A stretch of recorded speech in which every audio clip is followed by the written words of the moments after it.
할렐루야. 예수님의 이름으로 사랑하고 축복합니다. 이 시간에는 고난을 대하는 성도의 자세란 제목으로 함께 은혜를 나누고자 합니다.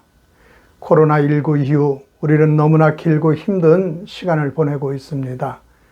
코로나가 끝나면 모든 것이 제자리로 돌아갈 것으로 생각했지만 그 후유증으로 격심한 경제적 곤란은 계속돼 사람들이 몹시 힘들어하고 있습니다. 이럴 때 신앙인이라면 누구나 생각합니다. 이 모든 상황을 주님께서 알고 계실 터인데, 또한 모든 주권이 주님께 있고 그 주님이 우리를 사랑한다고 하시는데 왜 우리를 이렇게 힘들고 고통스러운 가운데 놔두시는가? 왜 우리의 기도에 응답지 않으시는가 하며 하나님의 존재를 의심하기도, 능력을 의심하기도 하고 우리에 대한 사랑을 의심하기도 합니다. 이럴 때 우리는 성경을 살피고 지난 역사를 살펴 믿음의 지혜를 얻어야 합니다. 우리가 성경을 살피고 지난 역사를 살펴보면 우리 인간이 그렇게 우리가 생각하고 말한 것처럼 고상한 존재가 아니라는 것입니다. 우리는 오늘 또 보다 나은 좋은 환경을 구합니다.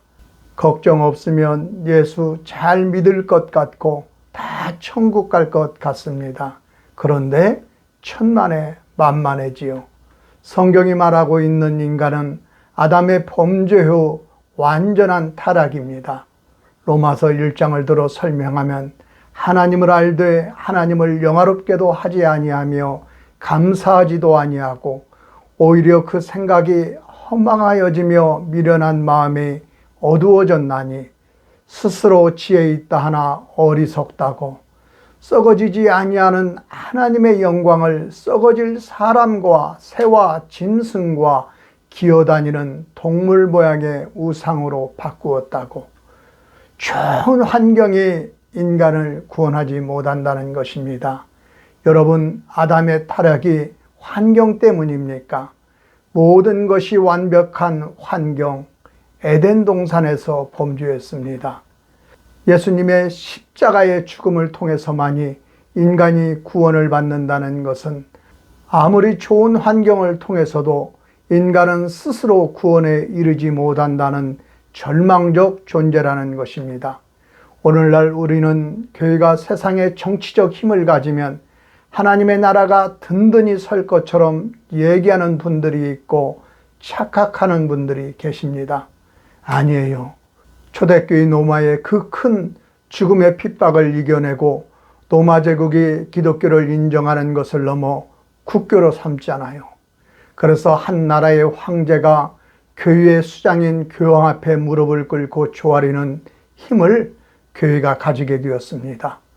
교회가 가진 힘이 세상의 모든 힘을 압도했습니다. 그러면 온 세상의 구원이 강력히 이루어져야 하잖아요. 아니에요. 교회는 권력 투쟁의 장소가 되었고 하나님의 이름으로 전쟁을 일으켜 수많은 사람을 죽이고 억압하고 수탈하는 끔찍한 범죄를 저지릅니다. 대표적으로 십자군 전쟁이죠. 오죽하면 이 중세를 야만의 시대라고 하겠습니까? 그러면서 하나님의 말씀을 의심하면서 이성을 중시하는 경향인 르네상스가 태동됩니다. 그리고 종교개혁이 일어나고 말씀운동이 일어나면서도 그리스도의 이름으로 내 생각하고 조금만 다르면 상대를 적으로 몰고 죽이면서 오늘의 교회의 모습을 갖추게 된 것입니다. 농경산업과 간의 수공업에서 산업혁명이 일어나면서 사람들이 얼마나 기대했는지 아세요? 산업혁명은 생산이 혁명적으로 늘어나는 것이거든요. 그러면 모든 사람이 잘 살 수 있을 것이라 기대했는데 가장 지독한 노동 착취가 일어납니다. 그 이전에는 해 떨어지면 일 끝나는데 이제는 실내에서 작업을 하니 불을 켜놓고 하루에 17, 18시간씩 애들까지 온 가족이 일해야 겨우 먹고 살 수 있었습니다. 이를 교회가 동조하거나 방조하여 돌연변이가 태어났는데 이것이 공산주의입니다. 이 사상에 인류가 현혹되어 얼마나 큰 핏값을 치르고 오늘 또 치르고 있습니까? 교회가 소금되지 못하고 빛을 발하지 못하니 생겨난 돌연변이가 공산주의예요. 교회가 교회의 몫을 감당하지 못하면 무슨 일이 일어날지 모르는 것입니다. 오늘의 세상의 풍조는 인권이라는 말을 입에 달고 살지만 실제로는 생명을 너무나 경시하고 있어요. 그 이면에는 만모니즘, 돈을 절대시하는 가치가 있습니다.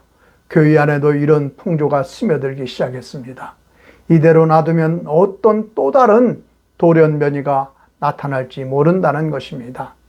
하나님께서는 이렇게 타락하는 세상에 대해, 교회에 대해 한 개인의 삶 가운데 경고 시스템, 정화 시스템을 만들어 놓았습니다. 아담의 타락 이후부터 지금까지 이 경고 시스템이 작동해 온 것입니다. 만약 이 경고 시스템과 정화 시스템이 작동하지 않았다면 인류는 이미 자멸했을 것입니다. 이것은 인류의 역사가 말해주고 있습니다. 이 시스템을 우리는 인생들은 고난이라고 부릅니다. 폭풍우라고 부르고 지진이라 부르고 재난이라 부르고 재앙이라고 부릅니다. 우리는 폭풍우가 다가오면 나에게 어떤 손실이 올까 두려워하지만 폭풍우가 지난 후를 보면 인간으로 말미암아 망가진 모든 것들이 깨끗이 정화되어 새로워졌습니다. 청명한 하늘, 맑은 물을 볼 수 있잖아요. 우리가 병들고 아픈 것은 경고입니다. 우리 몸이 아픈 것은 우리는 이미 죽음이라는 병에 걸렸다는 증상이라는 것입니다. 너희는 죽음이란 병에 걸렸기 때문에 언젠가는 죽는다. 영원히 사는 존재가 아니라는 것을 알라는 것입니다. 한 번도 아픈 경험이 없는 사람, 옆에서 사람이 죽어가도 자신은 영원히 살 것처럼 기고만장합니다. 어떤 의사 할애비가 말해도 듣지 않습니다. 이런 사람 암에 걸리면 그때서야 의사의 말을 듣고 의사도 포기하면 그때서야 목사의 말에 귀 기울입니다. 이런 사람에게 질병은 축복이지요. 고난이 내게 유익이라 이로 말미암아 내가 주의 율례를 배웠나이다. 하나님의 말씀이 겨우 담기기 시작합니다. 사람들은 자기들이 노력해서 무엇을 이루면 그것에 도취해서 그것이 자신을 영원히 지켜줄 것이라는 착각에 빠집니다. 창세기 11장 바벨탑에 대한 신뢰를 오늘도 우리가 가지고 있습니다. 우리가 만든 도시가, 우리가 만든 광문명이, 우리가 생산한 이 풍요로움이 우리에게 유토피아를 가져다 줄 것이라 착각합니다. 그런데 보십시오. 우리가 예상하지 못한 비 한 번 크게 내리면 온 도시가 기능이 마비되어 버리고, 쓰나미 한 방이면 도시가 잠겨버리고, 땅이 30초만 흔들리면 도시 절반이 무너져 버립니다. 코로나19를 우한 바이러스라고 온 서방 국가가 중국을 욕했잖아요. 그런데 이미 500년 전 평화로운 아메리카 대륙을 탐욕스러운 소수의 유럽인들이 8천만 명이 넘는 원주민들을 정복할 수 있었던 이유가 총과 칼이 아니라 저들 몸에 지니고 있었던 천연두, 홍역, 패스트, 여러 인플루엔자 질병 때문에 원주민 90에서 95%가 죽었다고 합니다. 그러니까 그 몇백 명이 제국을 제압하고 그냥 깃발 꽂은 것이요. 그러니까 인류는 항상 전염병으로 인한 멸망에 노출되어 있다고 볼 수 있습니다. 이것은 인간이 힘써 만든 것 믿지 말라는 것이에요. 이 지구는 이미 종말이 예고되어 있고 종말의 증상들이 나타나고 있다는 것입니다. 우리가 이 땅에 아무리 좋은 것을 많이 쌓아두고 아무리 덕을 많이 쌓아 이름을 남겨도 이 땅이 사라지면 도루묵이에요.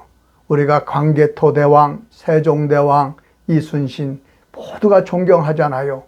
이 나라와 민족이 존재하니까 그런 것입니다. 그런데 우리 배달민족의 문명보다 훨씬 화려했던 잉카, 아즈텍, 마야 문명을 이룬 사람들, 그 안에 얼마나 훌륭하고 위대한 분들이 많았겠어요. 그러나 아무도 모르잖아요. 그냥 불가사의하다고만 하죠. 다 그렇게 사라지는 것입니다. 사람이 아픈 것이 죽음의 전조 증상입니다. 이 땅이 흔들리고 자연을 예측할 수 없다는 것, 언제든지 다 죽을 수 있다는 것이고 결국은 다 죽는다는 것입니다. 이 땅 또한 멸망에 이른다는 것이죠. 우리가 감당할 수 없는 재난과 고난은 종국적으로 창조주를 기억하고 겸손히 그때를 준비하라는 경고요, 사인임을, 하나님의 부르심임을 믿으시기를 예수님의 이름으로 축원드립니다. 오늘 본문을 보면 말세지 말에 가까울수록 이런 현상은 빈번합니다. 단순히 하나님의 심판으로 보면 안 돼요. 이는 가슴을 치며 통곡하며 우리를 부르는 주님의 손길이라는 것을 알아야 합니다. 한 영혼도 잃어버리지 않기를 원하시는 주님의 부르짖음이에요. 여러분, 애굽에서 종살이하고 있던 이스라엘 사람들을 출애굽시키는 과정을 보십시오. 하나님의 무시무시한 10가지 재앙이 애굽 땅에 내립니다. 이 10가지 재앙, 단순히 애굽왕 바로를 심판하기 위함이었을까요? 저는 그렇게 보지 않습니다. 이 10가지의 재앙을 통해 애굽 사람을 포함하여 이스라엘 사람들도 큰 두려움과 공포를 가졌습니다. 아, 우리가 애굽 땅에 남아있다면 다 죽겠구나.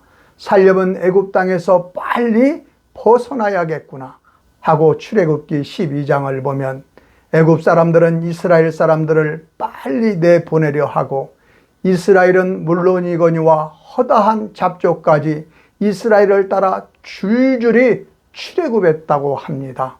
저는 개인적으로 성경에서 가장 큰 기적을 이 부분으로 보고 있습니다. 10가지 재앙이 없었다면 이스라엘 사람 많이 따라 나와야 10%예요. 비록 노예처럼 살지만 사람들은 그냥 다 그렇게 살아가는 것입니다. 여러분, 북한 주민을 보십시오. 이미 애굽에서 430년을 살았고 가나안 땅은 이미 토착민들이 살고 있어 내 땅 하나 없는데 쉽게 애굽을 떠날 수 없는 것이지요. 그것은 역사가 말해주고 있습니다.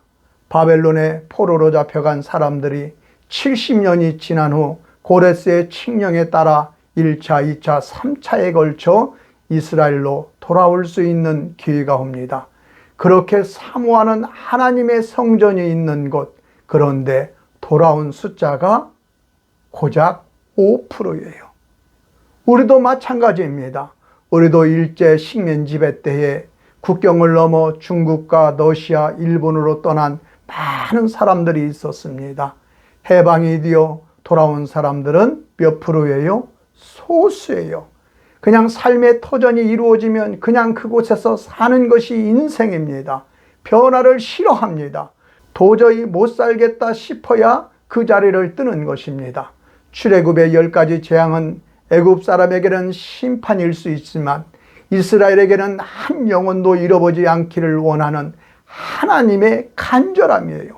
그래서 하나님께서 바로의 마음을 강팍하게 만들면서까지 계획한 10가지 재앙을 다 때리잖아요.